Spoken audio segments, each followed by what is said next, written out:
We announced back in November Chattanooga's chief meteorologist Paul Barys will retire next month after 36 years. Now, over the next few weeks, we'll be celebrating Paul with stories about his career in the Tennessee Valley.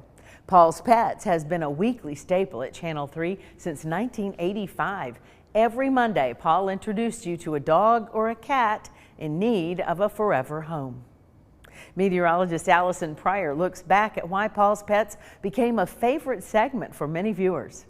Where can you see the cutest, the cuddliest, the most adoptable pets around? Only on Paul's Pets, every Monday night at 6 on Channel 3 Eyewitness News. 36 years ago when I got here, the first month I was here, I came up with this idea. Only on Channel 3. Paul got the idea from a TV station in Cleveland, Ohio, where dogs and cats would be featured during the news. Soon, here in Chattanooga, the Humane Educational Society was contacted, and Paul's Pets was born at Channel 3. Try to add it all up, and I know we've had probably close to 1,300 animals that we've given away in all these years. Animals that now have loving homes. It's been a blessing to be able to do that all these years. Paul has learned a lot through the years about how to work with dogs and cats on live television. He's learned that cats get more nervous with all the lights and may need to be held just right. Dogs do better with a little playtime before their debut and can easily be distracted. Where somebody would walk into the studio while you're doing it, and you'd always, oh my goodness, I hope he's not good.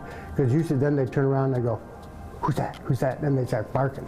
Of course, there were some funny moments too. Paul's favorite happened while he was on vacation and former Channel 3 meteorologist Tom Benson was filling in. We had a little puppy, and the puppy decided to do his thing right on the desk there, and everybody was just dying. We were laughing so hard. Through the occasional chaos, the goal has always been to match pets to people. When I got an email or a letter or a phone call from somebody who said, oh, I picked up one of your dogs 5 years ago and he's still going, or one of your cats. That always made me feel good. Paul's Pets is a success due to the partnership between Paul and the Humane Educational Society.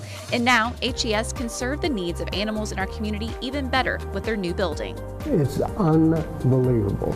This is a building that was intended for pets, and all the different rooms, all the volunteers that they have here. Paul got a tour of the new facility when it opened this year. There are 4 cat rooms with private cat towers plus additional free roaming rooms. They've got a lot of natural light. None of the air in these areas is recirculated, so the air quality is really great.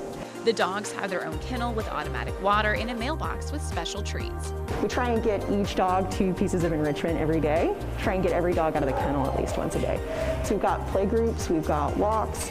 HES has 40 employees and 100 regular volunteers to take care of the animals' needs. And then there's Paul, to give the ones who need it a little help finding their forever homes.